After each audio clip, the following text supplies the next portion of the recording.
Tutti cari amici di Fabulous Talk, io sono Maurizio, il vostro amico scienziato. Benvenuti oggi in questa nuova puntata dove stavolta esploreremo un bellissimo museo qui di Madrid, che è il Museo Geominio di Spagna. E vi farò fare un bellissimo tour di questo fantastico museo.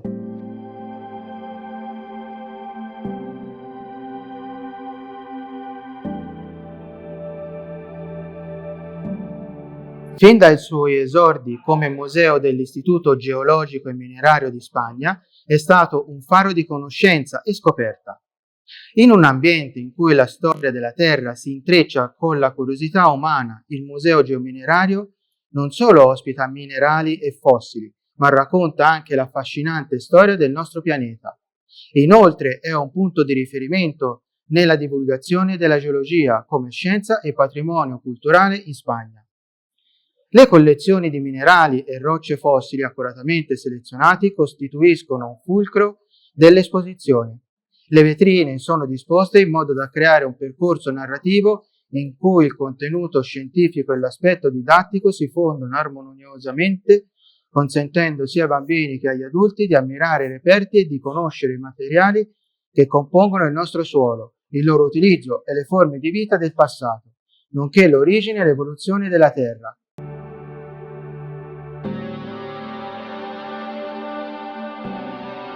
Per molti anni il Museo Geominerario è stato considerato uno dei musei meno conosciuti di Madrid, in parte perché non faceva parte della rete statale dei musei nazionali e in parte per il suo orientamento tematico verso una scienza poco conosciuta dalla popolazione, all'epoca riservata quasi esclusivamente a specialisti ed appassionati.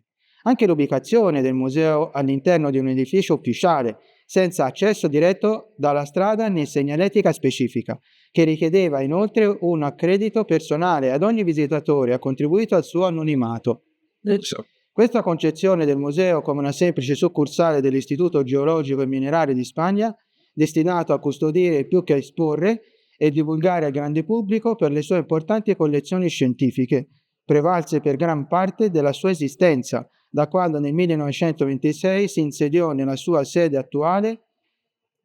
La conseguenza più evidente è che tra la fine della guerra civile e gli anni 90 il museo rimase praticamente privo di qualsiasi politica museale o divulgativa, al di là di interventi sporadici volti al miglioramento e alla catalogazione di alcune collezioni. Il biennio 1988-1989 segnò un importante cambiamento di rotta per il museo, in coincidenza con il periodo in cui l'istituto cambiò temporaneamente la propria denominazione in Istituto Tecnologico Geominerario di Spagna, in linea con un piano strategico elaborato nel 1987 a seguito della sua trasformazione in ente pubblico di ricerca. La grande sala centrale fu sgomberata e furono eseguiti importanti lavori di ristrutturazione e miglioramento che includevano la sostituzione della copertura in vetro, il restauro della vetrata e del pavimento in legno, l'installazione dell'aria condizionata e il potenziamento dell'impianto elettrico di molte vetrine. La riapertura del museo ebbe luogo il 2 marzo 1989 e la grande sala fu dichiarata bene di interesse culturale nel 1988. Fu allora che l'istituzione compì un passo decisivo verso la sua apertura alla società e il museo si promosse per accogliere visite da parte di istituti scolastici e del pubblico in generale. Inoltre il laboratorio del museo facilita la conservazione e il restauro dei materiali e assume un ruolo decisivo nella preparazione delle nuove mostre. Il Museo Geominerario del XXI secolo si inserisce pienamente nella concezione moderna di ciò che deve essere uno spazio museale. Ma non è sempre stato così. La sua storia, che è quella delle sue collezioni e che va di pari passo con quella della costruzione della mappa geologica della Spagna, è passata dall'essere un semplice magazzino tra la metà del XIX e l'inizio del XX secolo, senza alcuna politica di gestione o di conservazione, a configurarsi come uno spazio a sé stante a partire dal 1926, quando iniziò la nuova istituzionalizzazione del museo.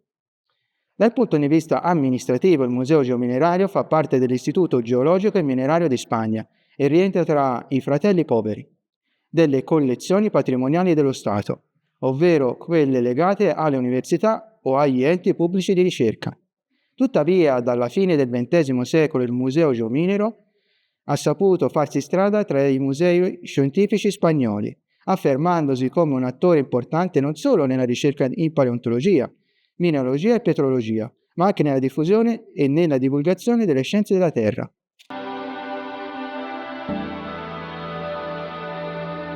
La sala che vedete all'inizio era una sala conferenze e doveva essere all'altezza di un importante evento internazionale e a causa di ciò ha avuto molte modifiche al progetto del nuovo edificio.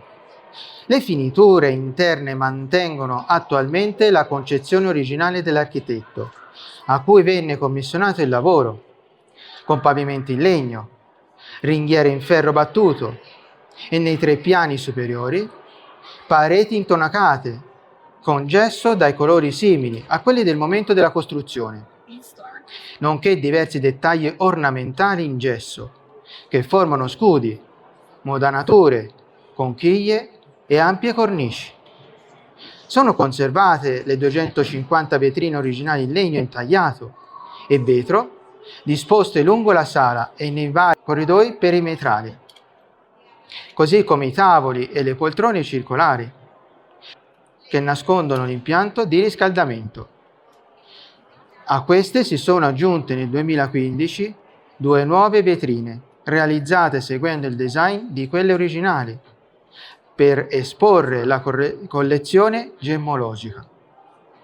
Il design degli arredi è frutto della collaborazione tra l'architetto dell'edificio, Francisco Javier de Luc, e l'ingegnere minerario Primitivo Hernández Sampelayo, primo direttore del museo e responsabile anche del progetto museografico, che ha avuto come punto di partenza le collezioni provenienti dalla sede di un sito del Pleistocene superiore dei Paesi Baschi.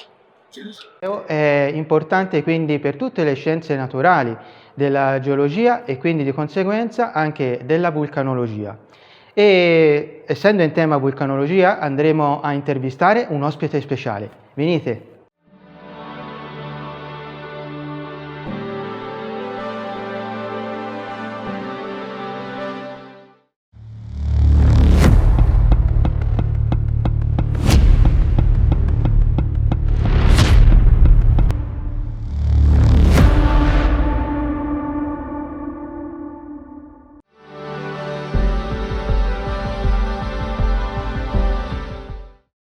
Ciao, oggi siamo con il nostro amico vulcanologist. Piacere di conoscerti, Raul. Sappiamo che la scorsa settimana ha ricevuto la medaglia di bronzo al merito civile. Congratulazioni. E ora approfittiamo dell'occasione per fare una breve intervista. Scusatemi perché ho la sceneggiatura, ma ho poca memoria. Raccontaci qualcosa di te e della tua professione. Cosa mi ha portato a dire che quando sarò grande voglio diventare vulcanologo? Il mio caso era piuttosto semplice. Avevo visto alcuni video di National Geographic su una coppia di vulcanologi francesi che erano assolutamente e attira la mia attenzione con alcune tute laterali. Quel giorno, quando avevo circa 15 anni, 16, sono rimasto totalmente scioccato dalle immagini delle fontane di lava e dal fatto che svolgevano un lavoro scientifico. Ricordo di aver pensato, voglio essere lì, voglio indossare un completo d'argento e voglio essere uno scienziato dei vulcani. Questa era la mia motivazione.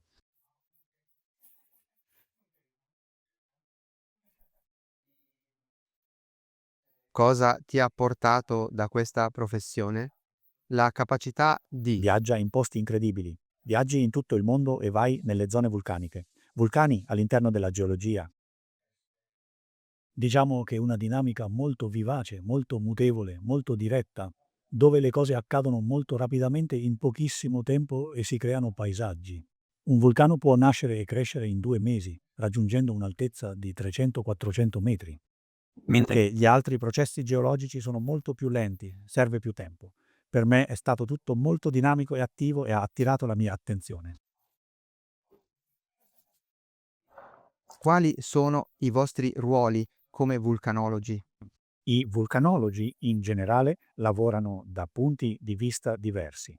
In caso di emergenza, questo significa che dobbiamo vedere se un vulcano si è risvegliato, se sta per eruttare e se può eruttare in modo molto esplosivo o molto pericoloso.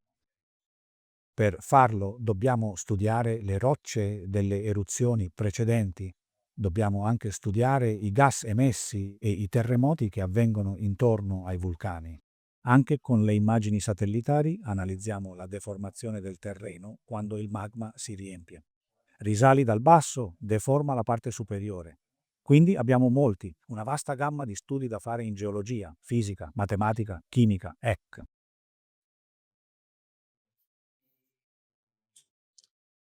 Che tipo di strumenti usi in generale?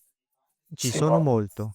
Curioso perché puoi usare una pala come strumento per prendere un pezzo di lava, raffreddarlo e analizzarlo al microscopio, oppure puoi usare il rilevamento dei raggi cosmici, l'analisi satellitare. Ovviamente, ora usiamo molto l'intelligenza artificiale. Ci sta insegnando molte informazioni perché sta aprendo aspetti che forse stavamo aprendo. Abbiamo fatto molta routine in vulcanologia, avevamo una storia alle spalle, abbiamo lavorato in un certo modo e questo sta cambiando la nostra prospettiva e ci sta dando molte informazioni. Pertanto, possiamo portare un martello e una pala che possono usare l'ultima intelligenza artificiale generativa che si può sviluppare. Anticipare l'erosione. Studiare una cosa del genere o usarla prima, durante e dopo? È proprio l'anticipazione di eruzioni vulcaniche. Stiamo esplorando la ricerca di segnali e schemi nelle serie temporali, miscelati con la geologia dei diversi minerali delle eruzioni precedenti. Quindi avere qualche informazione sul vulcano prima, su come è esploso, come ha funzionato e poi, vedendo i segnali che abbiamo ora, i terremoti, le emissioni di gas, possiamo cercare di anticipare un'eruzione vulcanica. Wow, molto interessante. Non conoscevo molto bene l'intelligenza artificiale. Una delle cose che amo.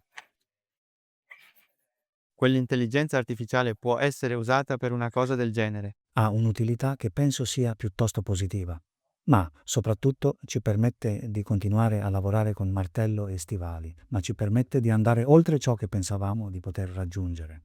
Molto bene. Che bene. È un lavoro pericoloso perché di solito vediamo Sì. documentari o film. Sì, purtroppo è un lavoro pericoloso in cui diversi vulcanologi sono morti. Alla fine il problema è che forse ti lasci trasportare dalla passione del tuo lavoro e ti avvicini più del necessario al punto in cui devi andare. Un vulcano non smette di esistere sempre. Può avere un comportamento imprevedibile. Anche se pensi di conoscerlo o di sapere cosa sta per succedere, molte volte non è così. E quello che succede è che alla fine ti vengono spaventati e quindi è pericoloso. Inoltre, c'è il pericolo di esposizione a lungo termine ai gas, cioè che i vulcani emettono gas tossici che devono avere una protezione speciale. Cascate di tefra, cadute di bombe e poi ovviamente lava, che se cammini sopra aree che potrebbero essere sotto la lava può subire un incidente piuttosto grave. Pericoloso. Questo mi lascia molto più, come si suol dire, con orgoglio per questa cosa di noi. Può la passione e Voglio entrare nel mondo. vulcani. Ad esempio, entriamo nei tubi di lava. Quando produce un vulcano, nei campi di lava si formano grotte. Quelli sono i tubi dove andava la lava. Entriamo per studiare l'origine della vita, perché queste rocce non hanno mai avuto vita sopra. E siamo interessati a sapere, a fare un'analogia con com'era la Terra in passato. Piccoli microrganismi stanno colonizzando quell'interno, ma deve raffreddarsi, deve avere ossigeno e deve. Non è pericoloso e a volte ci coinvolgiamo con militari e vigili del fuoco, con attrezzature speciali per entrare, fare analisi, vedere come la vita colonizzi spazi vergini. Che tipo di vestiti indossano i vulcanologi? Un outfit speciale. Ovviamente, se sei dentro il parco o fai lavori di gabinetto o laboratorio, il lavoro di laboratorio devi portare anche i tuoi camici. Ma quando sei sul campo, su un vulcano, devi indossare abiti igienici e anche, a volte, se ti avvicini troppo, abiti ritardanti dal consumo. Per i vestiti, ad esempio, usiamo quelli delle auto di Formula 1 quando si riempiono. Vedi sempre una macchina di Formula 1 che fa il pieno nel serbatoio e chi la indossa una tuta speciale. Abbiamo preso in prestito questi abiti e anche gli aerei per fare il pieno di benzina. Si chiama una tuta flashover e ciò che ti permette di fare è resistere a un flare fino a 1000 gradi. Tutto questo è scomodo da indossare o con l'attrezzatura per respirare quando c'è una nuvola tossica e non si può respirare o c'è poco ossigeno, perché i campi di lava a volte sono così caldi. Quindi, tutti i 100 che possono raggiungere valori molto pericolosi sotto 100. Dato che parliamo di strumenti e abbigliamento, passiamo ad alcuni miti. Quali sono quelli che, secondo i film che hai visto, ti permettono di dire no, non siamo così? E quali sono, invece, reali? Vediamo. Bisogna capire che i film cercano di dare intrattenimento, quindi drammatizzano. Mi fa ridere quando vedi un vulcaniano o qualcosa del genere in pantaloncini e quasi con infradito accanto. Molte volte dici che ancora non lo sappiamo. In altre parole, il modo in cui viene anticipato è spesso molto difficile. Ma è vero che più tardi, quando abbiamo avuto segni di attesa e abbiamo avvertito, scopriamo che i film sono fatti molto bene. Ad esempio, il film Don't Look Up, quando spiegavano ai politici che stava arrivando un meteorite e che sarebbe stato fatale, lo hanno pubblicato su WhatsApp. C'erano persone che ridevano come a dire: non è vero, abbiamo trovato situazioni di questo tipo. D'altra parte, quando qualcuno si avvicina alla lava, per esempio, crea anche piccoli tubi e la lava ruota. E non è così. La lava è stata tentata sia in Italia che in Islanda con risultati variabili. Quindi è vero che a volte si può anche canalizzare la lava in Giappone. Il problema è che devi sapere quanta lava ne esce e a volte fallisci. Quando abbiamo avuto l'eruzione alla Palma, ci fu molta controversia su quando sarebbe arrivata la lava dal mare, perché si credeva che ci sarebbe stata un'esplosione fatale e che sarebbe stata terribile. E ricordo che quello che dicevano, c'erano molti modelli di PA che ora avrebbero preso all'interno di un... ci sono voluti 7 giorni, quindi 7 giorni di controversie. Quindi, questo si riflette bene nei film, ma chi lo lava? Potresti facilmente raffreddarli e simili. Abbiamo fatto più la parte burocratica, che è più reale rispetto alla parte fisica, dove ho cercato principalmente, perché non sento un vuoto, no, ma un po' di caso. Per esempio, il film Jurassic World 2, che è esploso in un certo modo e quando arriva il dinosauro lo lava, sembra acqua molto calda, ma niente affatto. Ad esempio, nel film di Star Wars, quando Obi-Wan Kenobi e Darth Vader combattono, si trovano su un blocco sopra la lava. Sarebbe impossibile. In altre parole, prima l'ossigeno verrebbe consumato e poi ciò che accadrebbe è che la temperatura sarebbe tale da farli sgretolarsi. Usiamo tute speciali quando ci avviciniamo a 2 metri dalla lava. Essere lì sopra sarebbe impossibile. Ah, ok. Queste cose sono molto interessanti. Ora, che consiglio daresti alle nuove generazioni basandoti sulla tua esperienza sia come studentessa che come lavoratrice? Devi mantenere l'illusione di ciò che fai. Devi partecipare, è molto professionale, perché non lo fai per soldi, lo fai perché sei dentro un vulcano e ti emozioni. Quindi non devono perdere questo, perché se lo fai la prossima cosa arriverà. Sarai disposto a studiare fino alla fine della tua laurea. Abbiamo un lavoro che, fino al pensionamento, dobbiamo continuare a studiare, continuare a sostenere gli esami e a imparare. Non pensare mai di conoscere un vulcano, prima consiglio, e secondo, non perdere mai la passione per conoscerlo. Molto interessante. Dopo le domande personali, vorrei chiederti qualcosa sul percorso e poi parlare più specificamente del tuo lavoro. Se uno studente volesse dedicarsi alla vulcanologia, quale studio dovrebbe studiare qui in Spagna per diventare vulcanologo? È una buona domanda. Perché in realtà non esiste un solo percorso da studiare per diventare vulcanologo, ce n'è davvero di più. Devi studiare geologia o geofisica attraverso il ramo della fisica. Quindi hai queste due opportunità. Una volta fatto questo, sia geologia che geofisica sono rami separati in carriere distinte. Poi devi fare il master in vulcanologia. Hai la laurea magistrale in vulcanologia a Madrid e Barcellona, ma hai anche i titoli di master. Dico sempre agli studenti che devono uscire. Devono andare in Italia e in Portogallo. Il master alle Azzorre è molto valido e quelli in Italia sono spettacolari per essere vulcanologi. Quindi li incoraggio a dire che se studi geologia in Spagna, allora vai in Italia o in Portogallo per avere una formazione potente e solida in vulcanology. Bene. L'Italia può aiutare in questo caso? No. No. Ha formato quasi tutti i vulcanologi spagnoli. Non esiste vulcanologo spagnolo che non sia passato per l'Italia. Impossibile. Ah, molto interessante questa cosa. Ora, se uno studente sta studiando per una laurea triennale in un altro paese e poi vuole venire in Spagna per fare il master, è possibile? È possibile? Lo è. Possibile, sì. Abbiamo molti tipi di accordi con diversi studenti. Abbiamo persino ricevuto studenti dall'Islanda, che è un altro dei posti migliori. Alla Facoltà di Scienze Geologiche di Madrid c'è un accordo Erasmus per andare in Islanda e puoi andarci per un anno intero per prepararti a diventare vulcanologo mentre fai la laurea. In altre parole, stai studiando la laurea, il che è un vantaggio perché stai già iniziando a metterti in carreggiata. Se qui non c'è problema, riceviamo studenti da tutto il mondo. Mondo. Molto interessante. Come funziona un Erasmus per vulcanologi? E come funziona una campagna per vulcanologi? Implementiamo il programma qui da più di 10 anni e la cosa positiva è che abbiamo accordi con università in Portogallo, Islanda e Italia. In generale, chi chiede Erasmus per Islanda e Italia deve essere il numero 1, perché tutti lo chiedono. È la cosa più richiesta in Spagna. Studia vulcanologia in Italia o Islanda, tutti al terzo anno. Il grado di studio in geologia vuole andare lì. In termini generali è molto buono.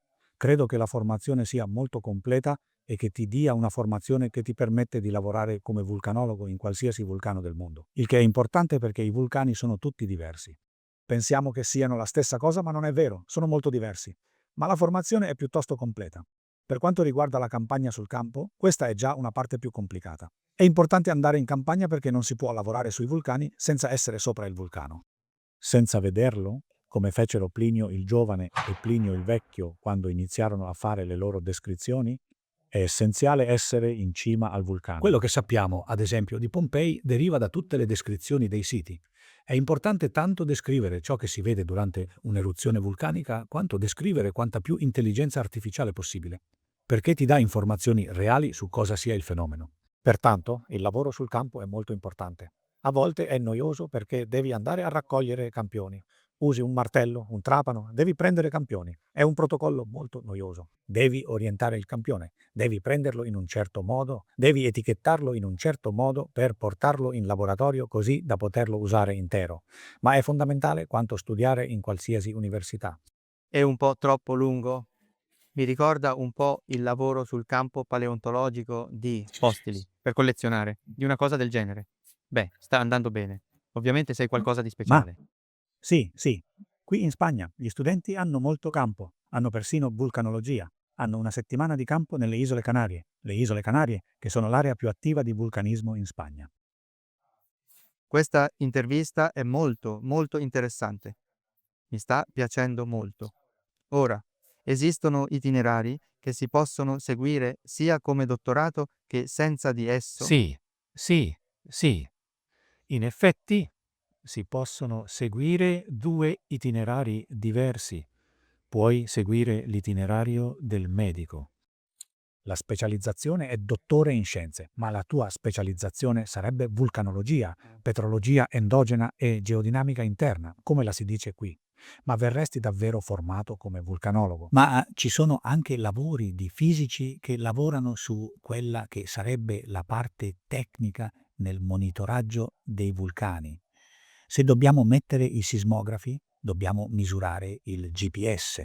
Puoi studiare sia ingegneria della geodesia che fisica per diventare geodesista e studiare la deformazione del terreno associato ai vulcani. Un lavoro che può essere e che è più tecnico. Molto interessante. Qual è il processo per diventare un professionista della vulcanologia in Spagna? La prima cosa che ti direi è di essere pazzo. Bisogna essere pazzi per essere vulcanisti, perché quando ho studiato terremoti e vulcani mi hanno detto che qui in Spagna non ci sono terremoti e vulcani. E da quando ho terminato la laurea ho lavorato in Spagna su 5 grandi crisi sismiche. In Italia ero ad Aquila e a Y in eruzioni vulcaniche. Lavoravo su 2 eruzioni vulcaniche in Spagna, una in Italia.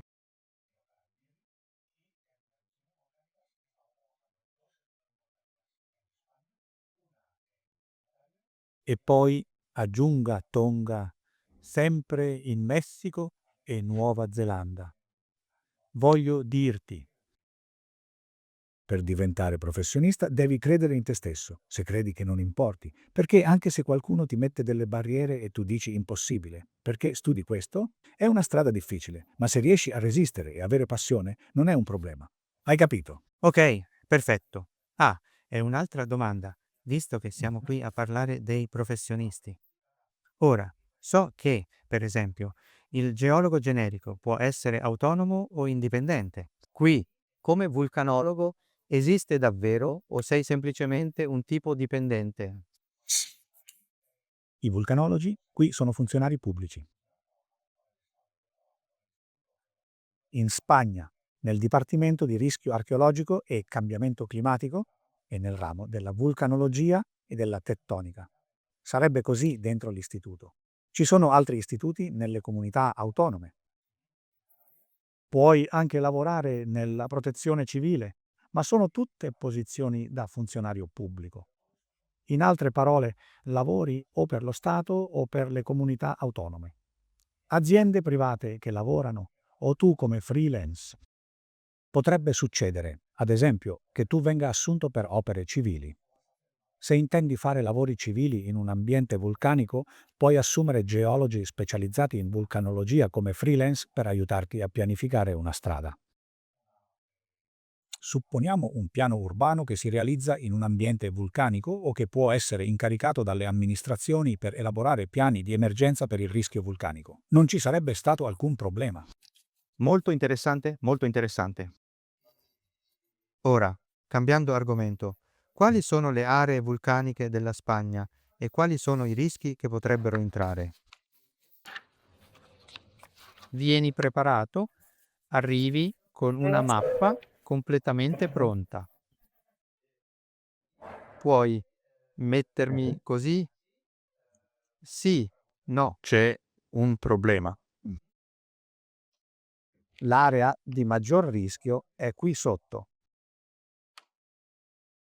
Questo qui, che sarebbe davvero presente sulla mappa vera e propria, è le Isole Canarie. Questa parte di qui, quest'isola.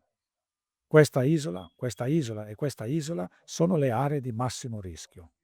Tutti hanno avuto eruzioni storiche e tutte hanno avuto eruzioni che hanno colpito la popolazione. Quello che chiamiamo eruzioni urbane, perché colpirà molte persone, molte infrastrutture, turismo, Queste isole vivono del turismo. Altre aree che abbiamo a Cabo de Gata, in quest'area qui, è una zona che può essere influenzata dal vulcanismo. Abbiamo vulcanismo dell'epoca quaternaria ed è piuttosto interessante. Nella zona della Garrota, a Girona, che si trova nella zona della Catalogna, è anche un'altra area di attività vulcanica. Quindi abbiamo questi 2 punti che, sebbene abbiano avuto attività vulcanica, ora non mostrano segni di attività.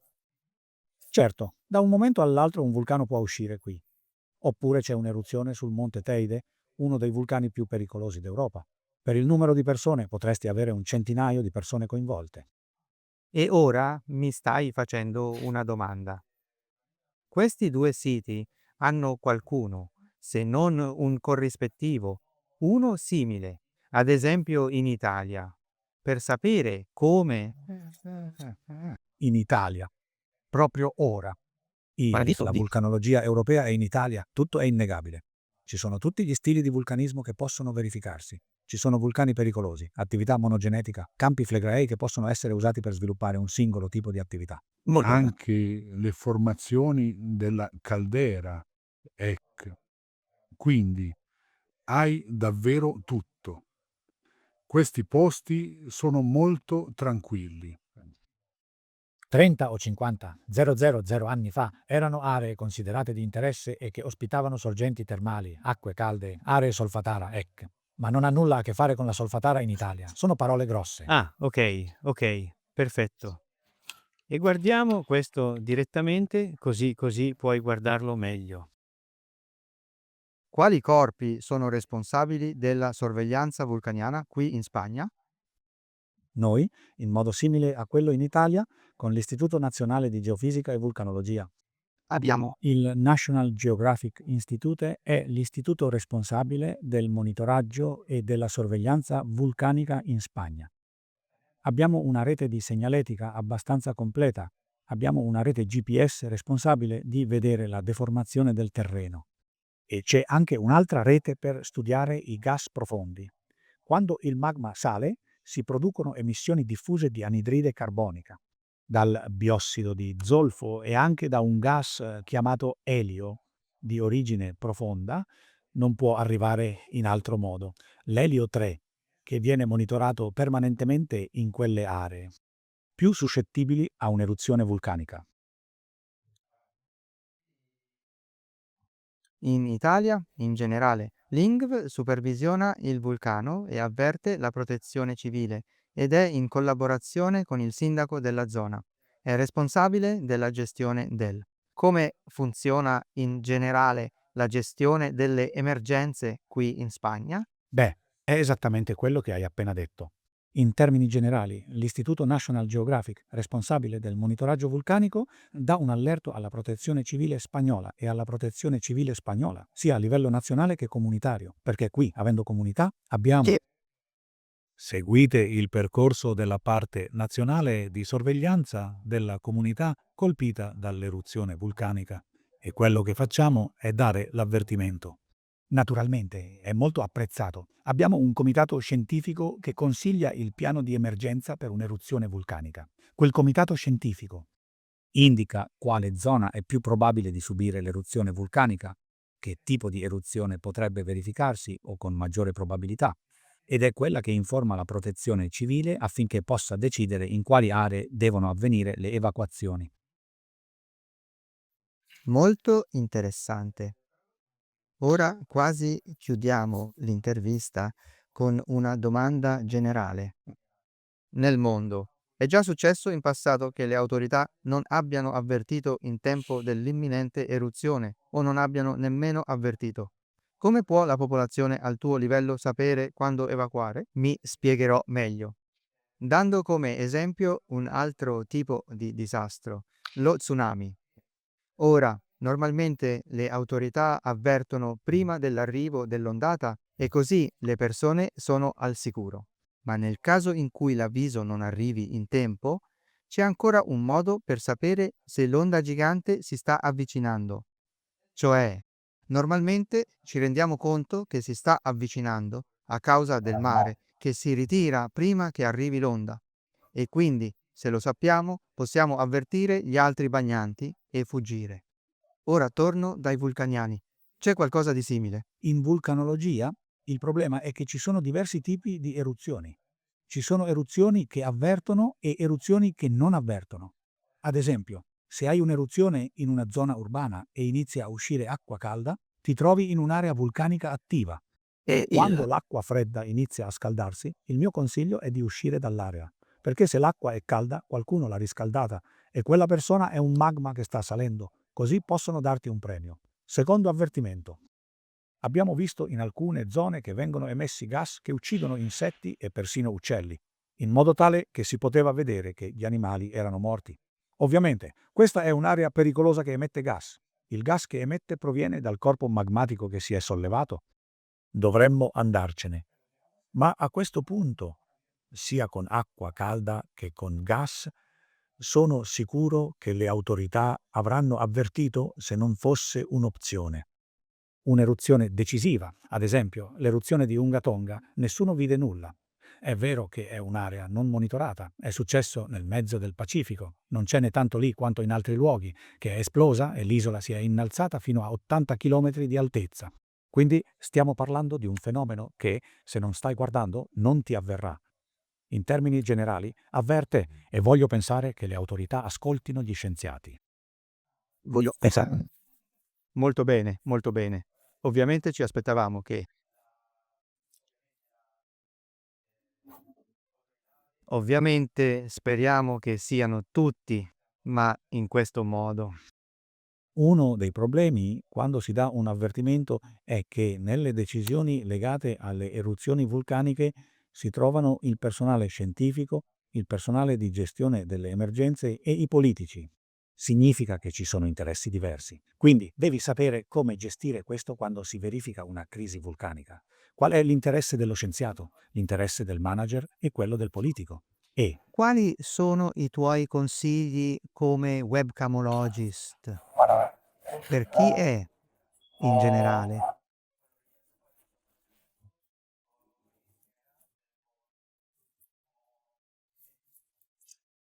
il mio consiglio è che le persone dovrebbero avere buon senso.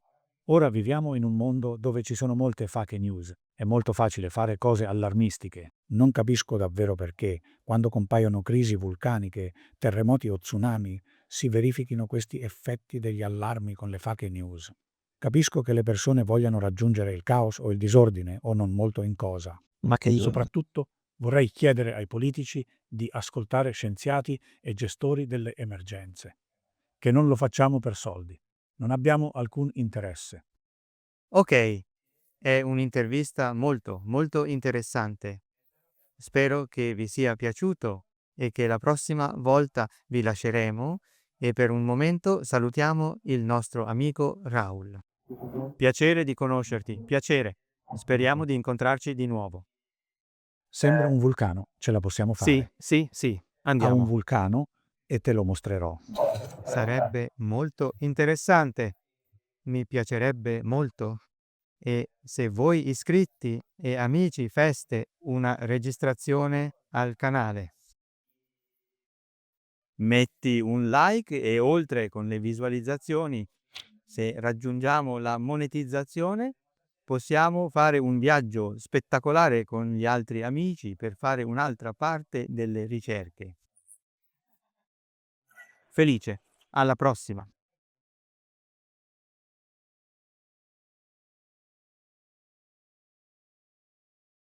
Vi è piaciuto il video? In caso affermativo, vi invitiamo a mettere un like, iscrivervi al canale ed attivare la campanellina delle notifiche.